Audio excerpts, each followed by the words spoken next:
Fala pessoal, tudo bem? Estamos aqui para mais um Histórias do Brasileirão, 14ª rodada, e a gente começa nada mais, nada menos que com Atlético e Flamengo. O jogaço dessa quarta, 9h30 da noite, na Arena MRV. A Arena MRV que pela primeira vez receberá esse confronto e será o 12º estádio em que Atlético e Flamengo, Flamengo e Atlético se enfrentaram pelo Brasileirão. Isso mesmo. Essa história, vamos falar que a gente considera a unificação, tá? Promovida pela CBF em 2010. Então, essa história começa 2 de abril de 67 no Mineirão com uma vitória do Galo por 3-1, tá?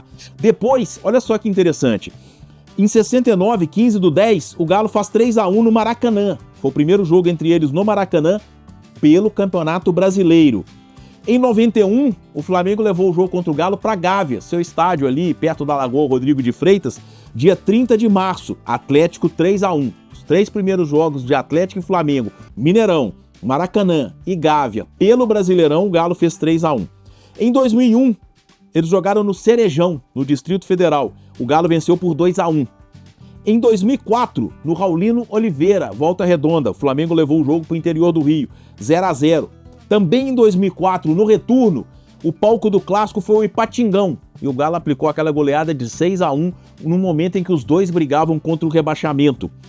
Em 2005, o Flamengo levou o jogo para o Luso Brasileiro, estádio na Ilha do Governador, no Rio de Janeiro, e o Galo venceu por 2-1, tá? Em 2010, a Arena do Jacaré recebeu um Atlético e Flamengo pelo Brasileirão. O Galo venceu por 4-1. Olha que impressionante, os 8 primeiros jogos em 8 estádios diferentes, né? O primeiro jogo em cada estádio, o Galo venceu 7 vezes e aconteceu um empate. Aí em 2011, 25 de junho, aí já com as obras para a Copa das Confederações de 2013, Copa do Mundo de 14, o Flamengo levou o jogo contra o Atlético para o Engenhão e esse primeiro clássico no Engenhão pelo Brasileirão, o Flamengo venceu por 4-1. Em 2012, 31 de outubro de 2012, com o Mineirão ainda fechado, o Independência já liberado, o novo Independência, eles empataram por 1-1, tá?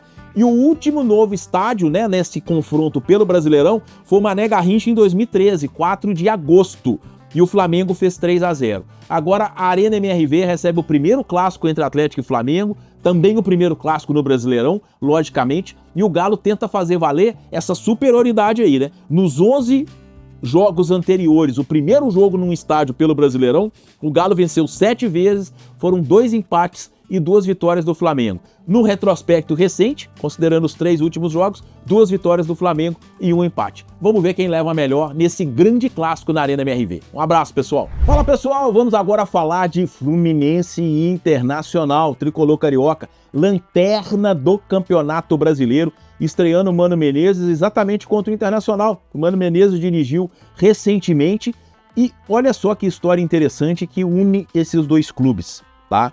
O Fluminense ficou muito marcado nos anos 80 pelo chamado Casal 20, Assis e Washington, ponta de lança e um centroavante.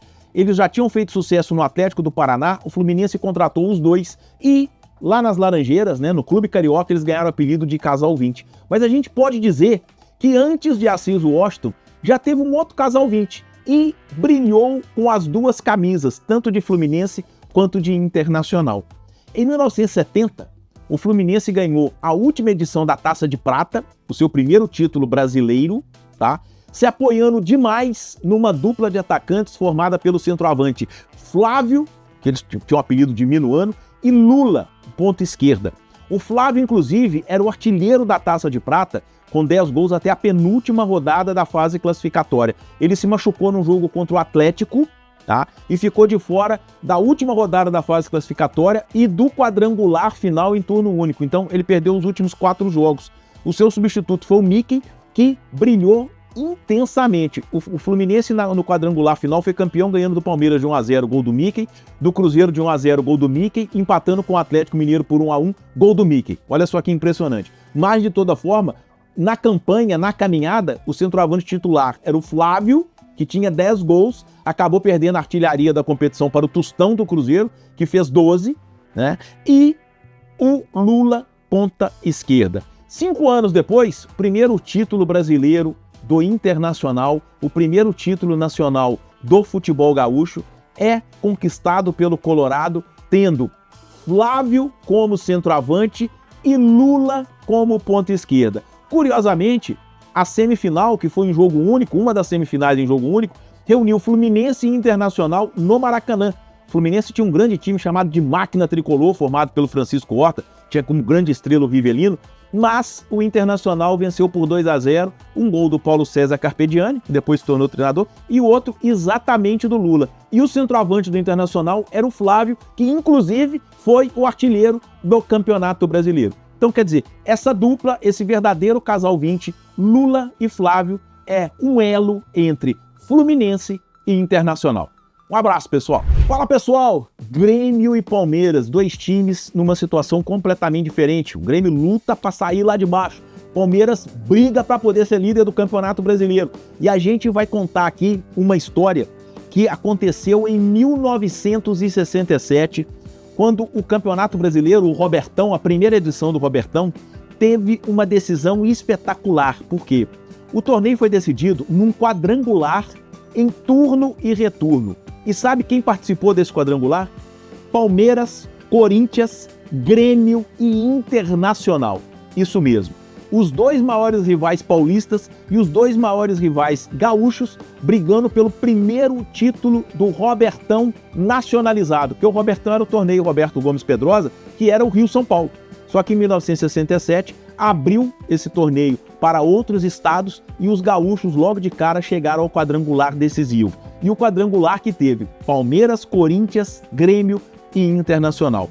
O título ficou com o Palmeiras. E o jogo do título foi exatamente contra o Grêmio, no Pacaembu, né? O jogo agora é lá, é o mando do Grêmio, mas o jogo foi no Pacaembu. O Palmeiras venceu por 2-0, com 2 gols do César, e Ari Hercílio diminuiu para o Grêmio.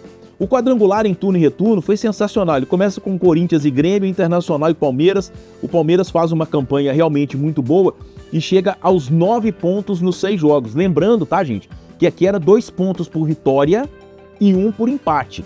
Hoje são 3 pontos por vitória, nessa época não. Eram 2 pontos por uma vitória e 1 ponto por empate. Então o Palmeiras foi o campeão nacional com 9 pontos, o Internacional ficou em segundo com 7, o Corinthians em terceiro com 5 e o Grêmio em quarto com 3. Sendo que o jogo do título foi exatamente um Palmeiras e Grêmio. Palmeiras que jogou com Pérez, Djalma Santos, Baldock, Minuca e Ferrari. Dudu, que morreu recentemente, tio do Dorival Júnior, técnico da seleção brasileira, e Ademir da Guia. Dario, depois Zico, depois Jorge, Servilho, César e Tupanzinho, depois Reinaldo.